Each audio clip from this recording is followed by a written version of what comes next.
नमस्कार मित्रांनो, स्वागत आहे तुमचं आताच्या ब्रेकिंग न्यूजमध्ये। मित्रांनो, राज्यातील लाखो शेतकऱ्यांसाठी मोठी आनंदाची बातमी आहे।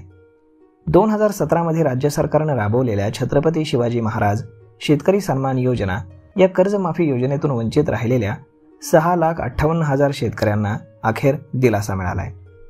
मुंबई उच्च न्यायालयाच्या औरंगाबाद खंडपीठाने राज्य सरकारला पुढच्या 6 आठवड्यात 5,800 कोटी रुपयांचा निधी वितरित करण्याचे आदेश दिलेले आहेत।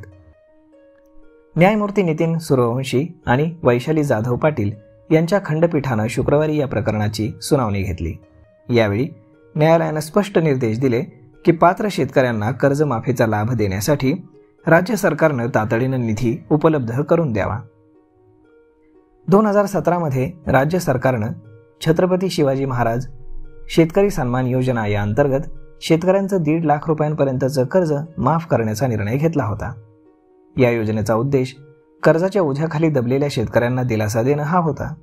मात्र पुरेशा निधी अभावी किंवा प्रशासकीय अडचणींमुळे अनेक पात्र शेतकरी देखील या योजनेतून वंचित राहिले होते।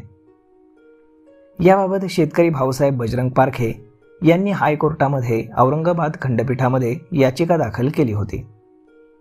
यापूर्वीच खंडपीठाने सरकारला या शेतकऱ्यांची कर्जमाफी तातडीने करण्याचे आदेशही दिले होते। मात्र त्या आदेशाची अंमलबजावणी न झाल्याने ॲडव्होकेट अजित काळे यांनी सरकारविरुद्ध अवमान याचिका दाखल केली। या अवमान याचिकेवरील सुनावणी दरम्यान न्यायालयाने राज्य सरकारला फटकारले आणि 6 आठवड्याच्या आत निधी वितरित करण्याचे आदेश दिलेले आहेत। न्यायालयाने म्हटले की शासनाने पात्र शेतकऱ्यांच्या हक्काचा निधी आणखीन विलंब न करता त्वरित देणे आवश्यक आहे। या प्रकरणामध्ये सहकार विभागाने 1 ऑक्टोबर 2025 रोजी नियोजन आणि वित्त विभागाकडे निधीची मागणी केली होती। मात्र निधी उपलब्ध न झाल्यामुळे वंचित शेतकऱ्यांना अद्यापही मदत मिळाली नाही। न्यायालयाच्या आदेशानुसार आता नियोजन आणि वित्त विभागाने 6 आठवड्यांच्या आत निधी मंजूर करून वितरण प्रक्रिया पूर्ण करावी लागणार आहे। या निर्णयामुळे गेल्या काही वर्षांपासून शासन दरवाजावरती न्यायासाठी ठोठावणाऱ्या हजारो शेतकऱ्यांना दिलासा मिळणार आहे।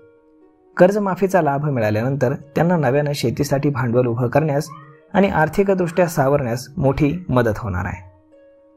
तर मग मित्रांनो, अशा पद्धतीने न्यायालयाने शेतकऱ्यांच्या बाजूने निकाल दिलेला आहे।